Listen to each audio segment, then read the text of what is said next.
están? Bienvenidos. Esta es otra edición de este ciclo de entrevistas, Eduardo Ledesma Pregunta, y hoy nos visita aquí en el Teatro Oficial Juan de Vera la maestra Cristina Iglesias. Maestra digo no por maestra de grado, ¿no? Sino porque es una referencia, es crítica, es docente, es investigadora y también escritora. Hola Cristina. ¿Cómo estás, Pepe? Muchas gracias. No, gracias a vos, realmente. Un placer. Cristina Iglesias tenía previsto nacer en Corrientes, pero nació en Buenos Aires en el año 44 y vivió en Corrientes hasta 1967. Es crítica, docente, investigadora y escritora. Fue profesora adjunta y luego titular regular de la Cátedra de Literatura Argentina 1 en la Facultad de Filosofía y Letras de la UBA, de la Universidad de Buenos Aires, durante más de 25 años. Dictó conferencias y fue profesora invitada en universidades de Argentina, Estados Unidos, Brasil, Francia, Italia. Dirigió numerosos tesis de maestría, doctorados aquí en el exterior. Sus trabajos críticos abordan las relaciones entre la ficción y la historia en literatura colonial rioplatense, la constitución de las figuras autorales de los escritores y escritoras fundamentales de la literatura argentina y los modos de autoficción del siglo XIX. Esa autora publicó, entre otras cosas, La violencia del azar, en un ensayo sobre literatura argentina, Cautivas y misioneros, La patria literaria. El país del río editó, es un libro que recomiendo mucho, Las aguafuertes y crónicas de Art y Walsh, Dobleces, que es otro ensayo enorme del año 2018, y los libros de relatos Corrientes y Justo Entonces, entre otras largas publicaciones. Esto es más o menos, así para televisión, resumido para televisión, lo que dice tu currículo, pero Cristina Iglesias debe ser una de las pocas, perdóname Cristina, ¿no? Pero debe ser una de las pocas escritoras en el mundo que saben tanto de literatura nacional, sobre todo el comienzo de la literatura nacional, y sos una referencia internacional al respecto. Ahora, ¿quién sos? Bueno, soy Cristina Iglesias. Esa es mi marca, digamos, ¿no? Me quité el María hace muchísimo tiempo.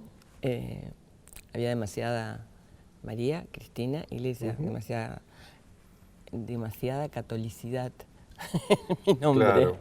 Claro, sí, mirá. Así que esa fue una decisión, ¿no? Bueno, no, quiero decir, yo me siento muy cómoda ahora también en el lugar de escritora, que es un lugar al que me costó llegar, escritora de ficción, quiero decir, ¿no? No lo hice siempre, es decir, siempre escribí, pero nunca publiqué, ¿no? Entonces me sentía siempre muy cómoda con ensayos críticos, claro, con crónicas, pero publicar ficción me costó y lo hice hace relativamente poco, digamos. Entonces, de hecho, entre el 2010 y el 2014 salieron los libros de relatos. Así que bueno, nada, ahora digo que soy escritora. Estuviste en Cacatí, en el marco de una feria donde se producen cosas mágicas, ¿no? Realmente. Es la segunda vez que voy yo a Cacatí. La primera vez hice dos cosas. Una, contar un poco cómo era el libro de Crónicas del Río, que todavía no había empezado, Claro. no había aparecido. Estaba por aparecer, publicado por la UNER, la editorial de Entre Ríos, y la de El Litoral. Y después lo que hice junto con María Elena Lotringer, que era en ese momento la directora de la editorial de UNER, presentamos una cosa extraordinaria que fue la obra completa de Madariaga, ¿no? Contra de Güello. Contra de Güellos. Fue un momento muy importante para mí y para todos presentar esa obra completa, y lo hicimos en Cacatí. O sea que Cacatí produce también. Sí, hay una presentación nacional por cada año. De feria, sí, porque ¿no? este año se presentó el libro de Carlos Altamirano, sí. Ahí en Cacatí ahora, Hablaste de dos cosas, ¿no? Una cosa sobre un trabajo que hiciste recorriendo un poco las vicisitudes del Gaucho Gil. Y otra cosa, hablaste un poco de Corrientes como la capital de una isla con nombre de provincia. Contanos un poquito de eso. Bueno, yo creo que ahora no es tan, espero que ahora no sea tan así. Yo siempre la viví como una isla, no solo porque no había puentes, no había, digamos, mientras yo vivía acá, realmente no había. Es decir, el túnel... Vos te fuiste 5 años antes de la inauguración del puente, más o menos. Exacto. Volví, de hecho, en un momento porque a mi padre le dieron el premio Puente General Belgrano, que era un premio que se había instalado o se quería instaurar a una personalidad que tuviera que ver con los dos lados. Dos orillas. Las dos orillas. Y él recibió ese premio, así que ahí volví. Porque tu papá era médico. Sí. Y era director del leprosario. Mi papá era médico dermatólogo especializado en leprología, sí. Y fue primero médico interno y después fue director del leprosario Maximiliano Verasturi en la isla del Cerrito mucho tiempo. Entonces el río y las dos orillas eran parte. No sé cuántas orillas, porque claro, imagínate que para ir a la isla claro, nosotros íbamos hasta Paso de la Patria y ahí tomábamos una lanchita sin techo. Claro, claro. Ahí no era... Dijiste cosas muy lindas ahí en tu escrito, entre otras cosas porque recordaste esa época, digamos, ¿no? Y esa época de estudiante tuya, sí, además, porque vos te ibas y venías todos los días al Chaco. En lancha, sí. En lancha o en la balsa, eran dos posibilidades. Claro. Sí. Y al regresar a la casa, decíamos, bueno, volvieron, era como una cosa así de sorpresa porque decías vos, como... Bueno, están vivos, ¿no? Después de la travesía. No, lo que pasa es que, a ver, nosotros vos naturalizás el hecho de que estás tantas horas sobre el agua. Ahora parece una cosa de locos, pero claro, eran horas, porque no siempre el trayecto era muy, digamos, agradable. Claro. Había tormentas, había movimientos y demás. Y no llegábamos a Barranqueras, que en ese momento, yo hace mucho que no voy a Barranqueras, pero en era ese menos momento, que ahora, digamos, ¿no? Claro, exactamente. Y de ahí, bueno, solo no sé quién sabía cómo llegábamos a la facultad, porque no había un colectivo de línea que nos esperaba exactamente para ir a la facultad. Así que era subir a una moto, subir a un camión, a lo que sea, ¿no? Pero ahí dijiste una cosa muy linda que es, bueno, esto de ir de orilla a orilla, generaba una comunidad. Exacto. Una comunidad fluvial. Sí, es notable cómo se producía, o sea, nos reconocíamos, éramos estudiantes de arquitectura, de literatura, de filosofía, de historia, de ciencias económicas, estaba ingeniería química también en ese momento en el Nordeste, y nos reconocíamos porque éramos compañeros de vaporcito. Claro. Eso era lo que teníamos en común, esas horas en que cruzábamos el río. Y ahí se producía de todo. Vida misma. Sí. Es un estar siendo en el río. En el río, es decir, y de vuelta lo mismo, ¿no? Estábamos ya cansados y todo, pero bueno, a veces había música, se tejían romances, jugábamos al truco. Yo nunca aprendí a jugar al truco, quiero aclarar. A pesar de tanto truco que había en el vaporcito, digamos, claro, ¿no? Se contaban relatos, bueno, era una vida muy linda, la verdad. Nos saludábamos con los que iban, porque además estaban los que vivían en Resistencia y venían a estudiar claro, a Corrientes, nos cruzábamos en un momento allí, había saludos. Bueno. La modernidad, digamos, materializada por el puente, bueno, acabó con eso, ¿no? Sí. De todas maneras, parece que cruzar el puente, cruzar el río sigue siendo, digamos, un cambio, ¿no? Es decir, yo lo que decía ahí también en ese pequeño texto que rescaté de hace mucho tiempo, es que, bueno, realmente uno sentía que estar en ese río durante ese tiempo, o sea, cruzando, ¿no? Nos hacía un poco estar en un no lugar, porque de hecho es un no lugar ese vaporcito. Es un tránsito. Exacto. Y no éramos ni correntinos, ni chaqueños, ni nada, éramos los que estábamos en el río, ¿no? Y me parece que a pesar del puente, esta cosa suerte tienen el puente, por claro. favor, por favor. Bueno, pero porque después estaba toda la locura de salir corriendo de la facultad y venir lo más rápido posible, porque si perdías el último vaporcito, bueno, era fatal, Claro. No había ni comodidades para quedarse, ni nada. Bueno, por ejemplo, ¿Te pasó alguna vez? Y cuando fue la gran inundación del 66, llegamos a Barranqueras en un trencito parecido al trencito económico que había en esa época, como desesperados, y ya no había nada.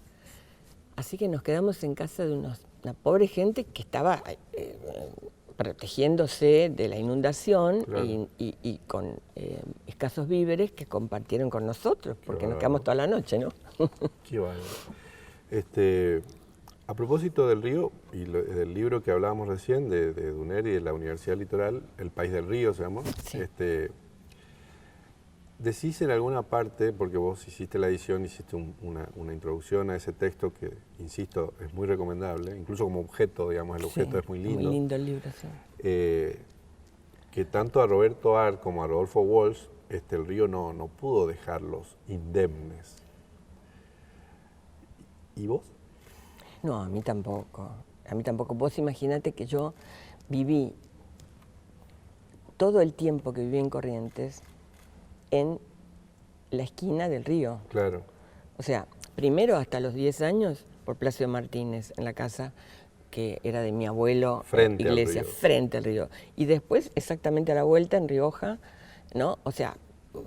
50 metros antes. Exacto. O sea que para mí el río formaba parte de mi casa, qué sé yo, ¿me entendés? Además... ¿Y lo pudiste después, digamos, como escribir qué es el río para vos? No, fue apareciendo en relatos. De hecho, cuando María Sonia Christoph, que es una escritora que admiro y quiero mucho, presentó junto a Sebastián Lacunza y a Cristian Kupchik El País del Río, a su presentación le puso como nombre La Tercera Pasajera. Porque ella había leído los textos míos de ficción, de mis relatos, digamos, y decidió que efectivamente yo no había hecho ese libro de casualidad, sino porque el río ya estaba, digamos, en mi escritura. Vamos a volver ahí un poquito, pero hablamos del libro, hablamos de literatura, y vos sos una estudiosa de la literatura. ¿Qué es la literatura? ¿Para qué sirve la literatura? No tiene una utilidad práctica realmente, digamos, se puede vivir sin literatura, la verdad que se puede, no es imprescindible, y de hecho hay muchísima gente que vive sin ella, ¿no? A mí me parece casi imposible que esto sea así, pero es así, y no habla ni mal ni bien de la persona que elige, a veces es por falta de acceso, digamos, a una tradición literaria o lo que sea, a veces es por decisión, es decir, no me gusta leer, punto, ¿no? Me gusta mirar televisión o ir al cine, bueno. La literatura es entrar a otro mundo, es entrar a un mundo, digamos, mágico, porque justamente es el mundo de la ficción, es decir, el mito irrumpe, digamos, el mito como la literatura es el mito, digamos. Entonces irrumpe como justamente todo lo que no es real, ¿no? Así sea la literatura más realista o que se proponga como más realista, digamos, es un mundo de ficción, ¿no? Es un mundo otro, y por lo tanto es extraordinario poder estar un tiempo fuera del mundo real, inserto en ese mundo otro que el escritor o escritora nos propone, ¿no? ¿Y la literatura nacional? Bueno, mira, a mí me interesó muchísimo siempre esta cuestión porque yo tuve la suerte de ocupar, primero como adjunta, digamos, como jefe de trabajos prácticos con David Viñas como titular, y después como titular, muchos años después, la cátedra que creó Ricardo Rojas, que en realidad fue el creador de la literatura argentina al crear esa cátedra, ¿no? Y es interesantísimo cómo la literatura argentina surge en medio de un debate, porque, digamos, Ricardo Rojas no solo crea la cátedra, sino después escribe una historia de la literatura argentina larguísima, cuando todavía no había tanta literatura, ¿no? Crea la casa y después pone los muebles, digamos, Exacto. ¿no? Y hay una anécdota lindísima, que es que el rector de la Universidad de Buenos Aires está presente en ese momento y le dice bueno, Rojas está ofreciéndonos un guiso de liebre. Yo lo que le pregunto es si ya tiene las liebres.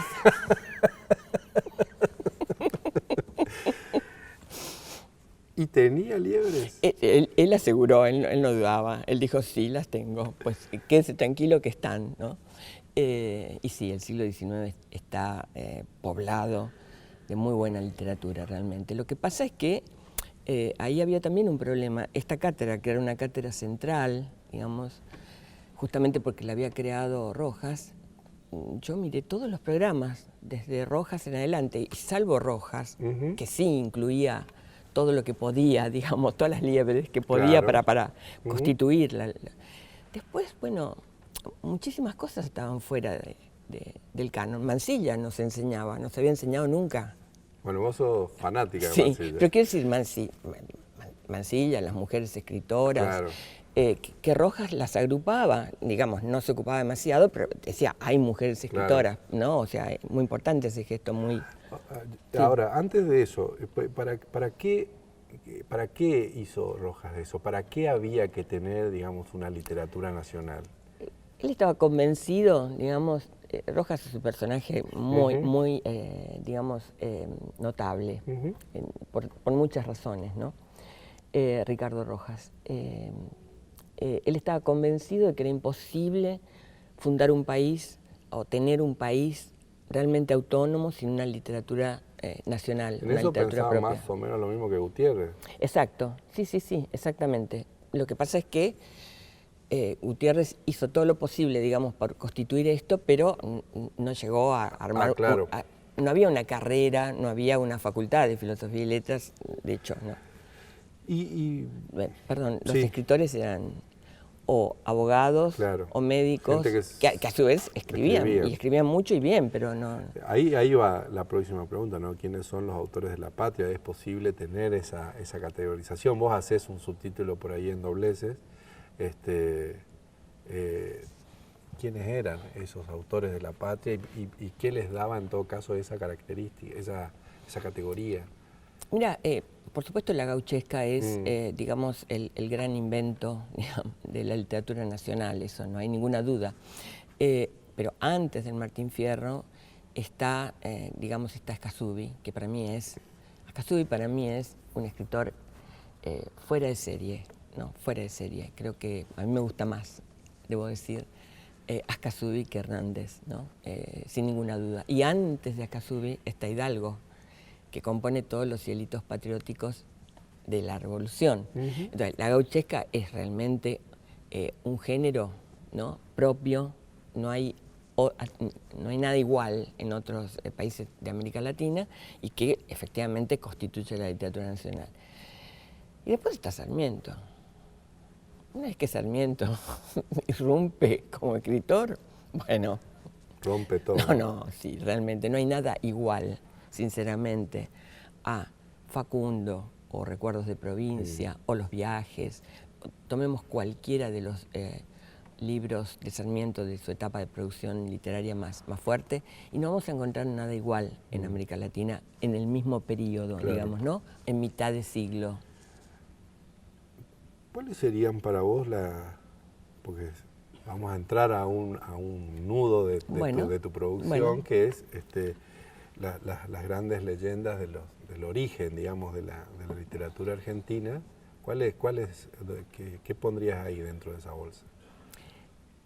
Bueno, esto que te digo, o sea, para empezar la gauchesca, digamos, en todas sus formas, digamos, Escazú era un letrado que hace una literatura como el gaucho, Hidalgo no. Para mí hay una cosa fundante, digamos, de la gauchesca que tiene que ver con la guerra. Tiene que ver con la guerra civil, digamos. El siglo XIX en la Argentina está atravesado por la guerra civil. En el año 20 no se sabe, claro, digamos, quién gobierna, cuántos gobiernan, y la gauchesca está de un lado y del otro, en cada uno de esos. La guerra es productora de relatos y de poemas en la Argentina del siglo XIX, ¿no? Y después, bueno, mencionaste Juana Manuela Gorriti, Sarmiento, pero vos siempre solés decir que el que no lee literatura del siglo XIX, digamos, se pierde. No, claro, se pierde mucho porque son escritores muy innovadores. Eso es lo notable. Es decir, primero, ninguno es igual al otro. Claro. Es increíble porque se habla de la generación del 80 en literatura. Ahora, yo siempre que tomo el tema para tomar otro tema, ¿no? Lo primero que hacemos es decir, no existe una generación del 80 en literatura. Cada uno tiene una estética diferente. No es lo mismo Cambaceres que Cané. Son diametralmente opuestos, tienen propuestas literarias radicalmente diferentes, te diría, y no es lo mismo, digamos, el ciclo de la bolsa y los escritores del ciclo de la bolsa que, como te digo, Mansilla, por ejemplo. Pero conviven en un momento determinado y entonces se habla de la generación de 80 falso para mí eso, ¿no? Porque no te ayuda, digamos, el que haya cierto acuerdo político entre sus miembros, no te deja ver, siempre se habla de la generación de 80 como un bloque, no te deja ver la enorme diferencia y riqueza de esa literatura. La literatura que se está produciendo ahí, que es el momento, o Gutiérrez, ¿no? Gutiérrez con sus relatos policiales, Juan Moreira, Hormiga Negra, imagínate esa diversidad, claro. Es notable. Claro, bueno, Gutiérrez. Gutiérrez el otro, el otro Gutiérrez, digamos, ¿no? Vamos a Esteban Echeverría. Sí. La patria literaria, decís vos, en dobleces. Bueno, y hay un misterio ahí alrededor de la obra de Echeverría. Sí, la verdad es que lo que sucede es que Echeverría siempre fue un autor esquivo, yo diría, porque tempranamente él publica unos poemas muy en forma anónima, que tienen una terrible crítica, le hacen una crítica demoledora los periodistas. Entonces él se pelea con los periodistas, es el único escritor en todo el siglo XIX que jamás escribe una línea para el periodismo. Al contrario, escribe una sátira sobre los periodistas que es muy divertida porque es una defensa de su propia obra, digamos, ¿no? De sus propios poemas. Bueno, después escribe otros poemas que son reconocidos, como La cautiva y demás, pero el gran texto, lo que siempre, cuando yo empecé a estudiar literatura, se consideraba como el texto que fundaba la literatura nacional, era El Matadero, que es un texto muy poderoso, que es un texto, digamos, muy bueno. Pero en realidad, yo cuando me pongo a investigar para el artículo que está incluido en este volumen, en dobleces, y que también estaba incluido en la historia de la literatura, la historia crítica de la literatura, en un volumen que compilamos con Loreley Elhaber, que lo dirige Noé Chitric. Cuando me pongo a investigar, yo me doy cuenta que esa idea de que el matadero está en el origen de la literatura fue una construcción de la crítica de los años 60. Es decir, Noé Chitric, David Viñas, ¿no? Tomaron por primera vez ese texto como ficción. Antes aparecía como ensayo en las obras completas de Echeverría, ¿no? Por un lado. Y ellos lo toman como ficción. Viñas lanza esa frase genial que es: la literatura argentina comienza con una violación, y bueno, todos entusiasmadísimos con la idea de que la literatura argentina, ¿no? Comienza, bueno. Viñas lanza esa granada. Viñas era especialista en lanzar granadas, digamos, y entonces, bueno, la frase fue impactante y por supuesto todos los que leímos literatura argentina y realidad política y leímos eso, nos convencimos. Y además no había por qué no, porque, digamos, nadie ponía en duda que ese texto podía ser el texto fundador, ¿no? Teóricamente había sido escrito en el momento en que Echeverría se iba al exilio, bueno, entre el 37 y el 38 yo dije que fue escrito al pie del estribo, pero resulta que después me doy cuenta que de algo que estaba a la vista de todos, es como la carta robada de Poe, es decir, no la vimos porque no la quisimos ver, que es que el matadero, la primera vez que se pone en circulación es en 1870, en los 70, que es cuando Gutiérrez, que había sido a su vez el que había impulsado muchísimo a Echeverría a escribir el gran poema nacional, monta las obras completas de Echeverría. Hay que decir que, así como Rojas armó la historia de la literatura argentina, Gutiérrez, Juan María Gutiérrez en este caso, armó la obra completa de Echeverría. Al armar la obra completa de Echeverría con 3 biografías diferentes de Echeverría, ¿no?, que dan como distintas perspectivas, escritas en distintos momentos, ahí él dice, ay, de golpe en el archivo me encuentro con una joya, y esta joya es El Matadero. Entonces la pone en circulación, pero ¿de qué manera? Con una larga nota al pie que va subiendo y subiendo y subiendo. Cuando uno ve el texto, El Matadero está acá arriba y la nota de Gutiérrez explicándonos qué es El Matadero es cada vez más larga, más extensa, ¿no? Y entonces, para empezar, hay un problema cronológico, es decir, si se conoce El Matadero, se conoce en los años 70, digamos, pero además no tiene repercusión. Es muy interesante eso, porque, digamos, por ejemplo, García Merú, que era el crítico, digamos, en ese momento, el ensayista que hacía crítica, sí se da cuenta que ahí hay un texto naturalista, pero no, en realidad con El Matadero no pasa nada hasta los años 60. Incluso no fue incluido en las antologías de relatos argentinos. Esto me consta, hasta los años 60, del siglo XX. O sea que, digamos, origen, lo que se dice origen, no.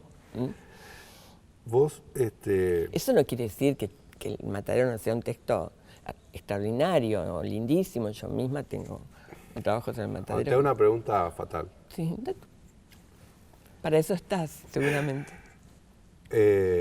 ¿Echeverría no es el autor de El Matadero? Bien. No me lo contestes ahora. Bueno. Dado que es un tema, digamos, que merece su desarrollo, vamos a hacerlo en 2 partes, así que agradecemos a Cristina y en la próxima entrega vamos a hablar de ese nudo que forma parte de su tesis, que es la autoría del Matadero, de Echeverría, y la participación de Gutiérrez, y también prometemos algunos puntos de lectura aprovechando una especialista de la talla de Cristina Iglesias. Muchísimas gracias y nos vemos la semana próxima.